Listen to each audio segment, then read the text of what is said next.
Hey, what's up, everyone? Welcome to another episode of BorakBisnes. So recently we were down in Singapore. We wanted to check out the business scene, the small micro businesses in Singapore, but unfortunately it was Chinese New Year, so couldn't really do much.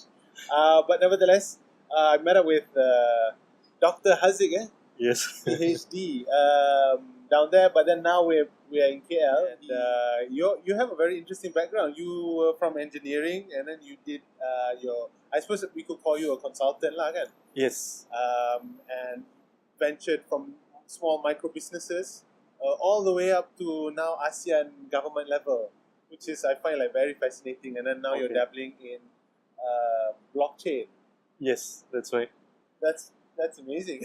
Right, right. Yes. How did that shift happen? It's an interesting transition. I think everybody has a story to tell. I think it has been an interesting journey for myself. I did my bachelor's in mechanical engineering in the US, in Arkansas, back when Bill Clinton was president in the US, many years ago. And then I practiced as an engineer for 10 years. I had a very good time solving everybody else's problem. But I was stuck in the factory for a lot of the time, and we work long hours, weekends to get the job done. So during those times, I thought to myself, there has to be something bigger than this. So I came out of the engineering business and started my own business consulting business. So from that experience, I thought that I could bring value to micro MSMEs, micro and small medium enterprises, that how to help them run their businesses better. Because as we know, 70% of MSMEs actually run out of business within the first 3 years. So having that kind of experience and my background, my unique background, I thought that I could add value to the business community.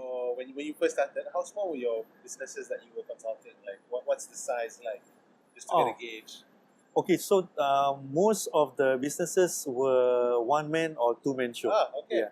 So you would our audience. yes, yeah. So it's always good to start small, and in the new digital economy, you don't even have to grow bigger than 10 people because of the scalability of being online. And it's always good to work in a very small but cohesive group. I think there's less friction and more synergy. So it's no longer about size, it's all about scalability these days. How does a small micro business, solo, 1-2 team look at that business model? Okay. So the evolution of the business model has, as we talked about, the valuation of the companies now is a little bit different. So one of the most important things for businesses today, I would advise, is that for you to, if you have a very good idea, before you actually put in capital or money or invite people to come and fund you, please validate your idea first. You can do that by going out to the market, talking to a group of friends, or doing focus groups to people who do not know you, and test out the idea.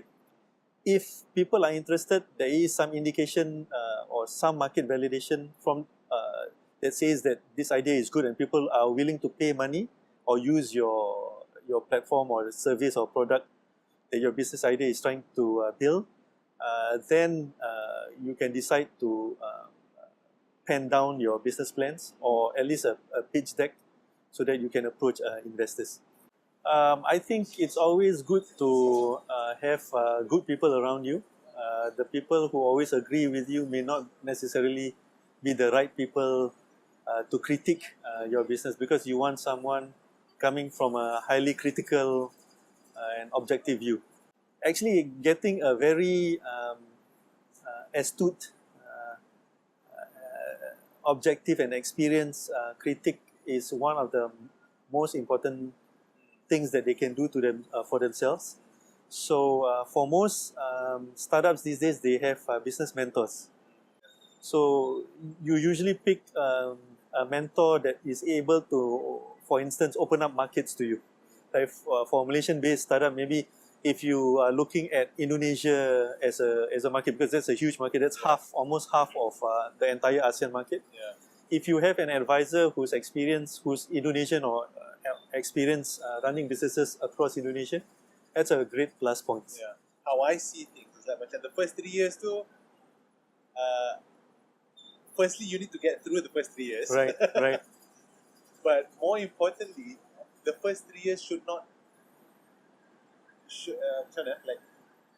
should not indicate whether you're successful or not. Okay, here's my reasoning. Okay. You need to go through your ebbs and flows. You need to go through your ups and downs. For sure. Your micro ups and downs. For sure. And of course, you think, well, what's your general trajectory of the 3 years, whether it's on an incline or decline. So that's a separate story. But so because there is this thing where like you may have a good business model. And I've seen this, you have a good business model, but somehow it's not breaking through, and you might think to yourself, oh, nobody wants it, and you might think it's a failure. But maybe all you need is just time long enough for the market to be ready for you. You know what I mean? And then on the flip side, right, you might start out and boom, there's a big excitement about your business, right, but it could just be a novelty. Right. And you think you're successful, and then boom, you put in so much into Right. it, but the business model actually is not very good. That's an excellent question. That's why, you should, this is very important doing this project because you asked the important questions. To answer this, blockchain is a very good example. Right. Very good example. We know that the blockchain is like the new internet. You can't imagine your life without the internet today. And within 6 to 8 years' time, you will not be able to imagine your life without the blockchain. But that's 6 to 8 years' time. Yeah. Right? You talk about 3 years, not being able to survive 3 years. You're talking about like lama. Exactly. So if we project that the blockchain will only be status quo in 6 to 8 years' time, and market is going frantic. It's in a tizzy, right? In a frenzy when everybody talks about blockchain or AI or machine learning. Everybody goes into a tizzy and your valuation goes up 4 or 5 times. But is the market ready for it? Yeah. So I think if you are a small business that has an idea that has to do with the blockchain, maybe my advice would be wait for until the market is ready for traction. Because if today you go out, everybody likes the idea, this and that, but nobody wants to use it. Yeah. Because of the nature of the platform. It's public, it's decentralized. Yeah. It's not ready yet because the regulators are not comfortable with something that's totally decentralized and unregulated. Yeah. So we need time to understand the technology, and we need time for everybody in the ecosystem, not only the business community, but the regulators and the governments to be comfortable with the idea of having a truly public and truly decentralized platform. So that's just the reality, right? Yeah. So what we can do is not throw out that idea, still work on that idea, but have an in-between platform. Like an online or mobile platform that is working towards using the blockchain, but not entirely using the blockchain, but using platforms that's already used in the market out today. So you do that for the next 3 years. When you get traction, you make money, and then you spend all the profit that you have into R&D for the blockchain. And then by that time, hopefully, everybody has sought out all this ambiguity surrounding or uncertainty surrounding around the blockchain technology, and market has shown traction, and there's actual people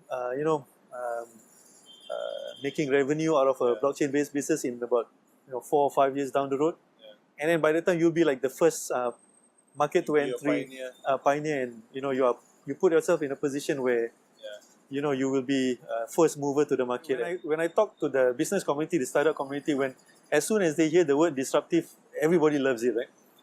But when you talk to the investors, when you talk about when you're pitching and you use the word disruptive, some of them actually don't like it. Actually, a lot of them these days don't like it because it's not that they don't like the disruptive part of the idea. They like it because you're shifting the paradigm. You're moving towards the next evolution of the economy.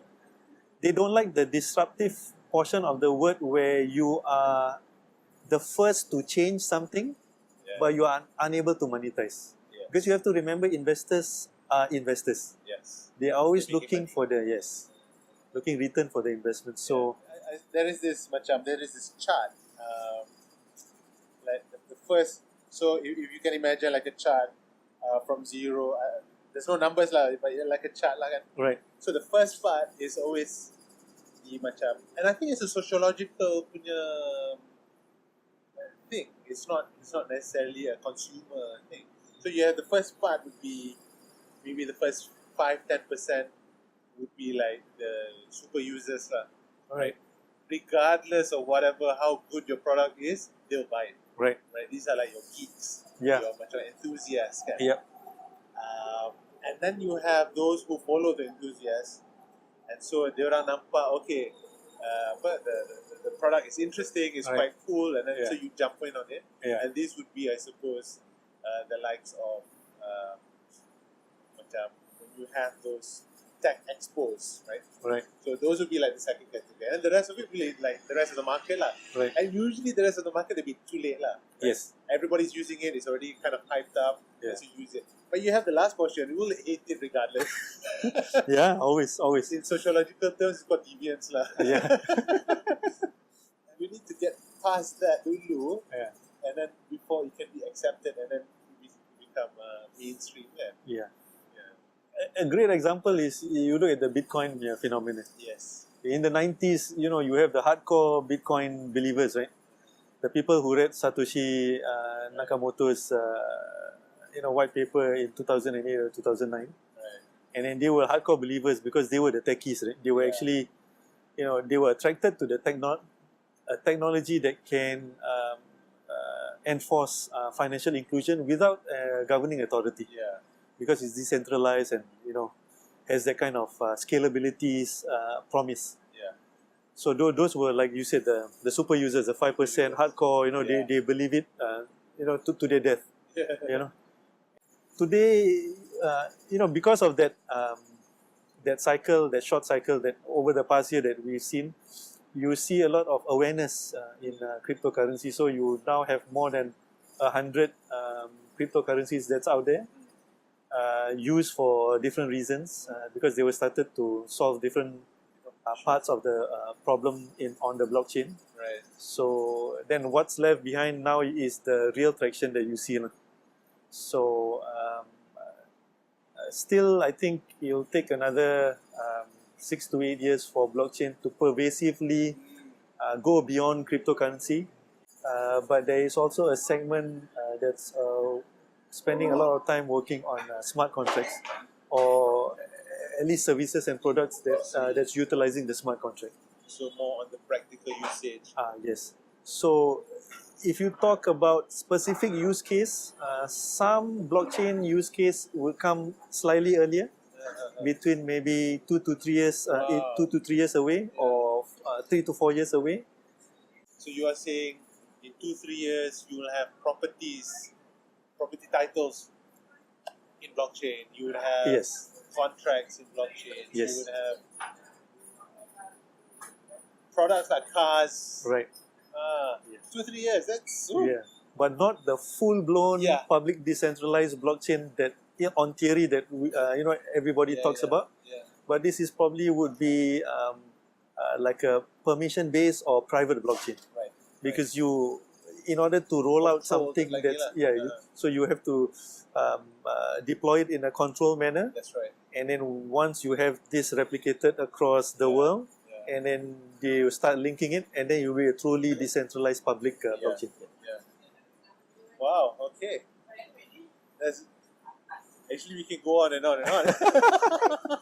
Tapi I think we are taking someone else's premise. Okay. Yes. Unfortunately, I think this will go on. I think I can have a chat with you like forever. So, I hope we can maybe when I come down to Singapore again, we have Sure. like another. For sure. Yes. And I think because there's so many topics that we can talk about, and you are somebody that's well diverse, well versed in many aspects of business chain. Okay. And we definitely have a lot to talk about. So until next time, Inshallah, inshallah. Dr. Hazik, thank you very much. It's been such a great pleasure. Thank you. Thank you. Okay, so next time, catch us for the next episodes, and we'll see you again. Bye. Okay.